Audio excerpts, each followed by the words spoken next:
Hello, everybody.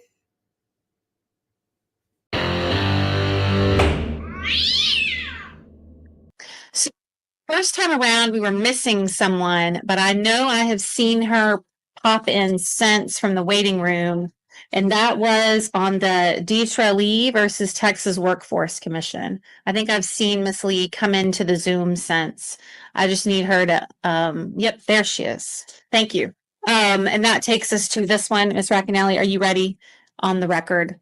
Thank you.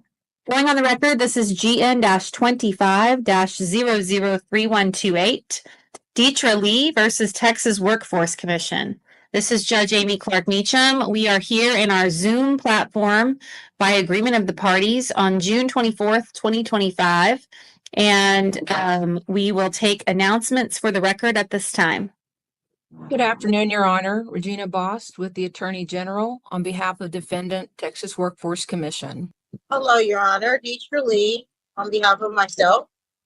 Thank you. So what we have is a motion to dismiss filed by the Workforce Commission, and Ms. Bost, you will go on that motion, and then we are limited with time. Everybody is limited to 30 minutes today, so 15 minutes at most, and you may proceed. All right. Thank you, Your Honor. The case before you today has already been heard and dismissed in cause number D1GN24009532. A hearing on TWC's plea to the jurisdiction was held on January 24th, 2025.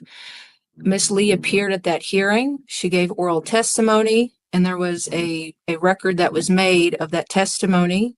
On January 31st, 2025, Judge Mangrum signed an order dismissing that cause with prejudice. Ms. Lee did not file an appeal of that decision, but instead filed a brand new lawsuit, the one before us today. Ms. Lee alleges the same causes of action, and the parties are the same as the one previously dismissed. Again, in this action, as she did in the prior, Ms. Lee alleges intentional torts against the TWC. TWC's prior plea to the jurisdiction addressed those causes. Intentional torts are not actionable against a governmental entity such as TWC. Sovereign immunity bars such actions, nor did TWC waive its sovereign immunity. Ms. Lee was unable to prove through any evidence submitted through oral testimony that these actions were, that intentional tort is actionable against the TWC, nor did she prove that TWC waived its sovereign immunity. Additionally, TWC's plea addressed the fact that the underlying administrative decision was moot. Ms. Lee on the record admitted that she was awarded her unemployment benefits. She received those monies. The court has authority to review an administrative decision to possibly push it back to the administrative phase, but not to award monetary relief to a plaintiff concerning an administrative decision, which is what Ms. Lee is asking for in this case, and in the prior, she's asking for monetary relief. But the decision is moot, and it's moot in her favor because she was awarded those benefits. Because this case concerns the same causes of action, intentional torts, specifically, she talks about sabotage, defamation of character. In this case and in the prior, those are not actionable against the TWC. Sovereign immunity bars such actions, and also the parties are the same. So we ask that this case also be dismissed. This claim is precluded in its entirety. It has already been decided by order signed January 31st, 2025. Thank you, Judge. Response, Ms. Lee. Hello. I have a grievance with that dismissal. That dismissal was done within a period of maybe 4 days. At the same time, my evidence was never submitted. It started out with a miscommunication concerning Ms. Bose. She never gave me the Zoom link, withheld all the information that I needed in order to proceed. She basically did not let me know the information. The whole entire case, when we spoke on it, on the hearing, I basically told what was going on with the situation where I was sabotaged over a period of 2.5 years, which is an exceedingly long process for appeals. I was told appeals only last like 6 weeks. So between two appeals, that was a 2-year period. I was not notified for either appeal, even though I was contacting them, emailing them, calling them. They were corresponding back with me. I received an email from executive staff telling me to wait and hear from the hearing. Never heard anything from anyone, and then they just had the hearing out of the blue, not even notifying me, but they had my email to contact me on the 12th. They had the hearing on the 19th. So that was an infraction. And then Robert, clear all the way up until the day before the second hearing, I was calling and asking him for the information. He said he was giving me a packet. I told him, just give me the information for the hearing so that I can attend. He did not do that. So I ended up missing the second hearing.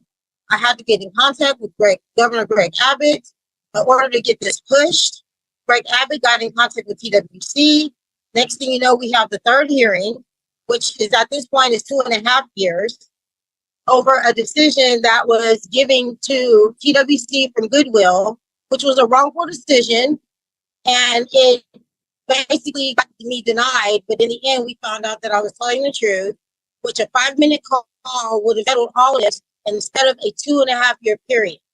So they did not trust information true. Now, with this previous case, Ms. Bose withheld information from me, which basically obstructed the justice of my rightful 14th Amendment due process. Ms. Mangrum witnessed it.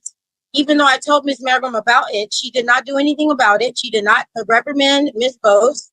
Can you stop talking for a minute? I want to say a couple things. I think it's Judge Mangrum that you're referring to. I think you're calling her Miss Mangrum, and it's Judge Mangrum. But I also wanted to state there was a moment ago where we lost your sound for a minute and you kind of garbled. And so the only thing that Ms. Racanelli will be able to take down when that happened, it wasn't substantive, I don't think. I got the gist of it, but she's going to have to put down garbled record or something. If you want to go back about 30 seconds to with what you were saying, because we missed it and I tried to stop you, but my sound didn't cut your sound. So sorry, we just need to go back a little bit. Okay. Basically, Ms. Bose withheld information that I needed for that Zoom. My 14th Amendment was disrespected on the due process. I did not get a due process. I was never able to enter any evidence. Basically, the whole entire meeting was, I told what was going on with TWC and I showed some information, but it was never ever submitted. It was never ever accepted by the courts. When I tried to submit it, I got an ex parte for submitting it wrong, because I was not able to submit it to the Zoom meeting because of lack of receiving the Zoom link prior to case. So when I explained that to Judge Mangrum, instead of her citing Ms. Bose for not giving me the information, because when the court sent it to Ms. Ms. Bose should have just forwarded that information to me. Instead of forwarding it to me, she sent me a separate email telling me about the email being sent, but to another wrong email, which at the time I did not have access to that email because that email was in a computer. It was not in my phone. That's the email that I don't even use. It's like a backup email. So how they got the information, I don't know. I'm assuming Ms. Bose gave it to them. But at the same time, I was cited. Ms. Bose was never cited or reprimanded for withholding the information. As far as me speaking on this, is just the res judica. As soon as Ms. Bose entered that dismissal in as evidence, that gives me a right to speak on it and also defend myself because she said submitted as evidence. So therefore, that's the reason why I'm talking on it. So really and truly, where this is all concerned, we never discussed anything about my case. I've showed you the thread. I literally sent the whole entire thread. Yes, ma'am, Ms. Bose. I've sent the whole entire thread.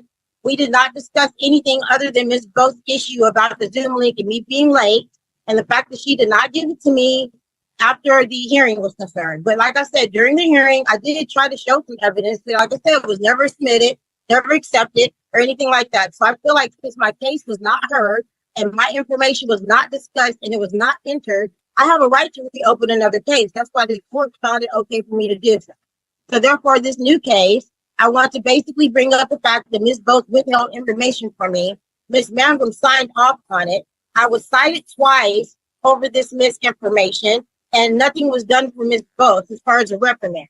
I would like to press charges in this matter over the simple fact that TWC prolonged 2 hearings over a period of 2 unnecessary years, even though I was compensated in the end. During the process, my whole entire life was altered. I was displaced from my home. I have literally lost everything. The only reason why I look the way that I do right now is because the pastor of my church, who's the first lady, is helping me to at least look decent enough to come into this so I can have my respect, my self-respect, my dignity. But at the same time, you all have broken me. Your company has basically destroyed me. But all you all had to do in the beginning was call Goodwill, find out the right information, and none of this would even be going on. I feel like I've lost everything. I've lost a house that's worth $300,000 at the time of purchase. It is now going to escrow for $500,000. I owe people. I've lost my car, heirlooms that are absolutely irreplaceable. And I've gone through all kinds of emotional stress, torment, and everything dealing with you all, your company. And you know very well, Ms. Bose, that you do not deserve that dismissal. You know very well that you did not present enough evidence to even receive that dismissal. And for the fact that my case was not discussed, how did you get the dismissal? This is what I want to know. And Mr. Mangum knows as well. That did not discuss with me. You know you did. I'm going to have to mute you because I'm trying to stop you, and there's no other way to stop other than to mute you. I'm going to come back to you, but I just want to be clear that one thing we don't allow in court is we don't allow sort of talking to the other participant. You have to talk to me and address your arguments to me and not to Ms. Boast directly, because that is not following the rules of decorum of the courtroom. So I just wanted you to watch that. You have about 5 more minutes. And because we are limited to time here today, I told everybody that when we were getting started this afternoon, but I don't think you were here yet. So I just want to make sure you understand where you are in time. And okay, we're back to you. Go. Ms. Bose basically withheld information that resulted in a botched basic trial because I wasn't able to submit anything. I wasn't even aware of the fact that it was a Zoom meeting that day. I sent an email, basically information of everything. The emails that I sent her that finalized it at the last minute at 3:08 before the 3:12 video was even set. I'm sorry, I'm having a very hard time hearing Miss Lee. I'm so sorry. I don't know what's going on. I just think it's a bad connection, Miss Lee, and I just want you to be aware of that. I think the louder you talk to, I think it's a little bit harder to hear you. We're all muted, and so I think if you talk in a normal voice, it comes over a little better. Okay. Can you hear me good now? We don't hear you great, but I want you to finish up. You're not coming back. We're going to get this done. Ms. Racanelli, if there's gaps, you'll just need to say gaps because we're not going to stop for this. We're going to get to Ms. Lee's end of her argument. I'm sorry, Ms. Lee. We're just going to have to go with what we have. We can hear you. It's faint, and at times it's not clear, but I am getting the gist of it. It's just for the purposes of the record, I just want to let you know there may be gaps with what Ms. Racanelli is taking down. We're doing the best we can, but this is the best we can do. Keep going. Okay. But again, like I said, she withheld information was caused of this issue. Issues turned into her issues. So basically, we never discussed my case at all. It was her issue the day before court. It was her issues during the whole proceeding. So we never ever discussed anything. And she can't even show proof that evidence is against her. So what I'm saying is, because evidence wasn't there. So therefore, everything that I'm discussing that I entered into this case is new evidence. Because it's never supposed to be in the last case. I never got the opportunity to. She's not picking up anything. Whatever you did to your sound made it worse, not better. So I'm just telling you, can you go back to the other sound? Okay. All right, finish up. Now? Not well, but we're going to finish up, Miss Racanelli. We're just going to finish up. You're just going to need to take what you can take. Go ahead, Miss Lee. Okay, basically, like I said, this is just a wrongful dismissal. The information was not given to me. Ms. Bose was not cited about it. I need her. She was not reprimanded either for withholding this information. This dismissal was just signed and done. I never even got a chance to argue, as you can see from the thread. That is the whole entire conversation. As you can see, nothing was mentioned. So therefore, everything that is in this case as of right now is valid and just. It's allowed. Because if it was never discussed, it wasn't part of that case. I'm done. Thank you. Okay, Miss Post, I tend to read every pleading in the most generous way that I can for self-represented litigants. But I do not see that Ms. Lee has brought this in the form of a bill of review. I think she's just brought a second cause of action, just like the first. I would like your response to that. I'm sorry, you're muted because I had to mute you. Sorry about that. Yes, Your Honor, she did not file a motion for new trials. She did not file an appeal.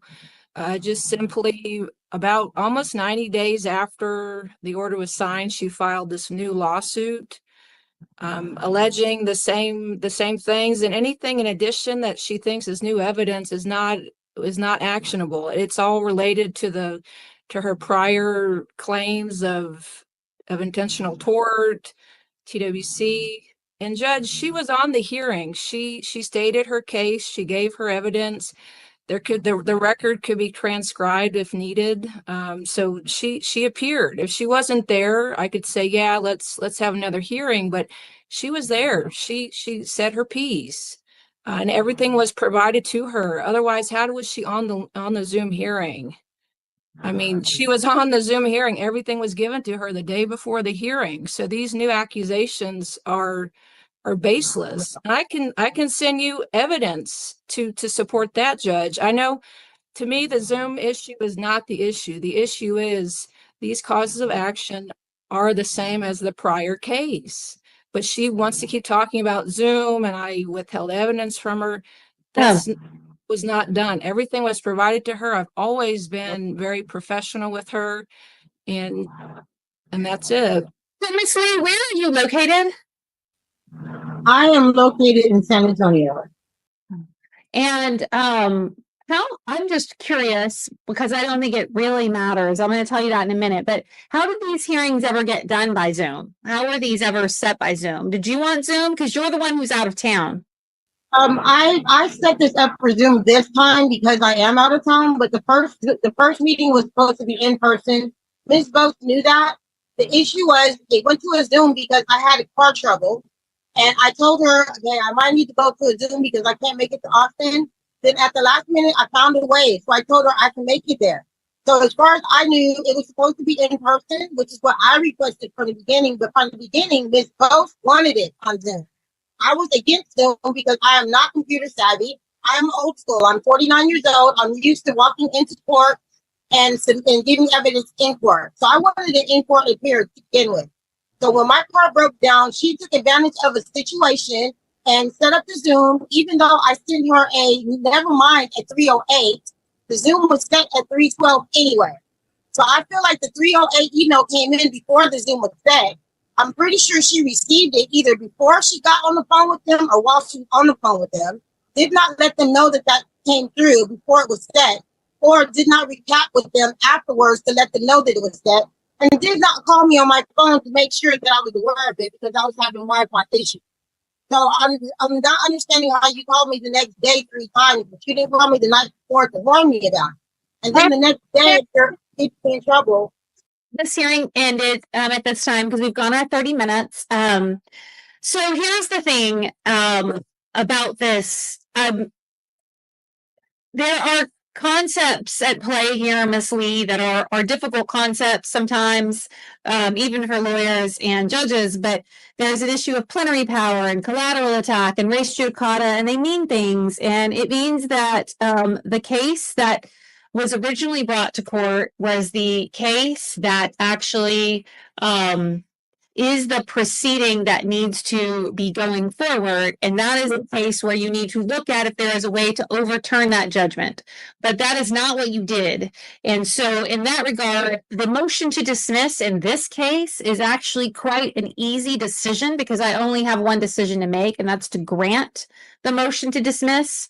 Now, you, Miss Lee, probably need to seek counsel or at least hit the law books, because that doesn't mean that you are precluded from any cause of action. It means you are precluded from this one. If you are correct and you didn't get notice and all these other things, then you need to figure out how to pursue that. But it is not what you have done. And the petition you have brought in this cause number is hereby dismissed. And I will sign on the order that Ms. Boast has provided to the court. Ms. Boast, did you load it up in the Zoom? Read into the box. You're muted. I emailed it to 201 submission. We'll find it and we'll grant the motion to dismiss here. But at this time, I need to move on to the next cases. And then, again, Ms. Lee, I know that, this is not a solution that you are happy with, but you'll need to seek additional advice from a lawyer about whether or not you have any recourse for the GN-24-9532 matter, because that is the matter that preceded this one, and any issue in this case that you brought would be a collateral attack on that one. So anyway, both of you are excused and you're free to go. Thank you. All right. Thank you, Judge.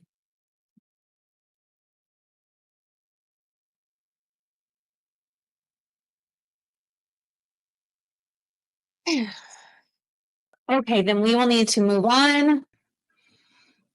Be safe, be well, sleep sweet, and much love.